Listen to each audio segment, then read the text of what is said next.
Hello बच्चों, welcome to my YouTube channel. मेरा नाम है कुंदन और आज मैं आपको इस वीडियो में कराऊंगा क्लास 10th का मैथमेटिक्स सब्जेक्ट का चैप्टर नंबर 5 की एक्सरसाइज 5.2 एंड उसका क्वेश्चन नंबर 2। तो बच्चों, मैंने क्वेश्चन नंबर फर्स्ट इससे पहले वाली वीडियो में कराया था एंड उसका लिंक आपको इस वीडियो के डिस्क्रिप्शन में मिल जाएगा, तो आप उसे देख लेना। ओके बच्चों, तो चलिए करते हैं क्वेश्चन नंबर 2 का फर्स्ट पार्ट। तो यहाँ देखो, क्वेश्चन नंबर 2 क्या बोलते हैं, choose the correct choice in the following and justify. आपने क्या करना है, ये क्वेश्चन दिया हुआ है एंड इसमें 4 ऑप्शंस दिए हुए हैं, इसमें से एक करेक्ट आंसर इसका आपने चॉइस करना है। ठीक है, तो चलिए करते हैं। तो क्या बोला हुआ है फर्स्ट में, 13th term of the AP 10 7 4 is. बोला हुआ है कि ये एपी है 10 7 और 4 एंड इसका इस एपी का जो 30वां पद होगा वो कितना है पता है। 13th टर्म मतलब 30वां पद कितना है, इस एपी का 30वां पद कितना है। तो इन 4 ऑप्शन में से एक आंसर है, वो आपको पता करना है। तो कैसे करेंगे, देखिए आपको ये एपी दी हुई है, कितनी है 10 7 4 ये एपी है। इस एपी से आप पहले एक काम करिए, इससे निकालिए आप पहले फर्स्ट टर्म। तो फर्स्ट टर्म को हम क्या कहते हैं, ए। तो ए कितना है 10, ये हो गया भाई फर्स्ट टर्म। एंड दूसरा काम करेंगे हम डी निकालने का, डी मतलब कि इनके बीच का डिफरेंस निकालेंगे। तो उसका एक फॉर्मूला लगाते हैं हम, कौन सा, a2 minus a1। Okay, a2 की कितनी वैल्यू है 7 माइनस a1 कितना है 10। a2 का मतलब होता है सेकंड टर्म और a1 का मतलब फर्स्ट टर्म। तो सेकंड टर्म में से फर्स्ट टर्म आप माइनस करेंगे तो आपका क्या आ जाएगा, कॉमन डिफरेंस, जिसको हम बोलते हैं डी। तो 7 में से 10 गए, कितना आएगा माइनस के 3। ए आ गया और डी आ गया। ठीक है, अब हमें क्या निकालना है, 30 टर्म मतलब 30वां पद। तो कैसे निकलेगा, a30। a30 का फॉर्मूला क्या होगा, a प्लस 30 में से एक कम कर दो, कितना 29, तो उतने d लिख दो 29d। ओके, a की वैल्यू कितनी है 10 प्लस 29 इंटू डी की वैल्यू कितनी है -3।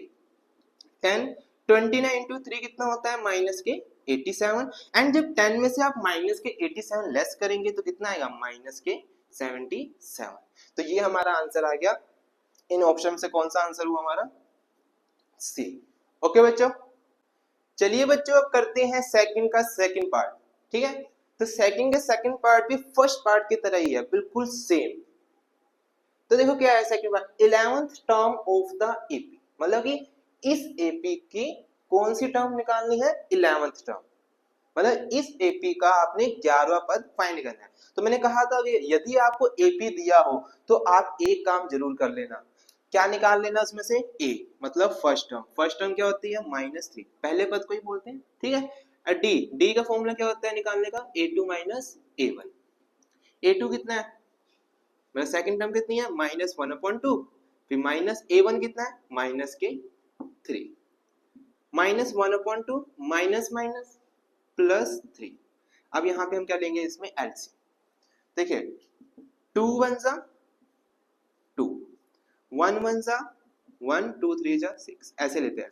आपने क्या करना है, इसकी मल्टीप्लाई करनी है, यहाँ लिखना है, फिर इसी क्रॉस मल्टीप्लाई करके ऐसे लिखना है। ठीक है, तो ये आ जाएगा 6 में से 1 गए प्लस के 5/2, तो ये आ गया हमारा डी। ठीक है, डी आ गया।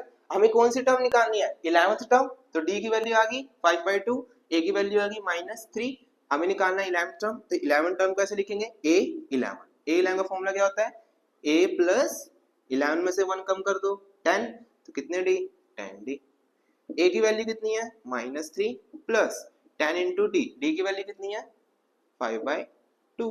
देखो 2 1 जा 2, 2 5 जा 10, तो यहाँ क्या है -3, 5 5 जा 25, तो प्लस के 25, 25 माइनस 3 कितना आएगा प्लस के 22। ठीक है, तो ये आ गया हमारा a11। अब इन चारों ऑप्शन में देखो कौन सा आंसर होगा, 22 है ये, तो आंसर कौन सा है बी।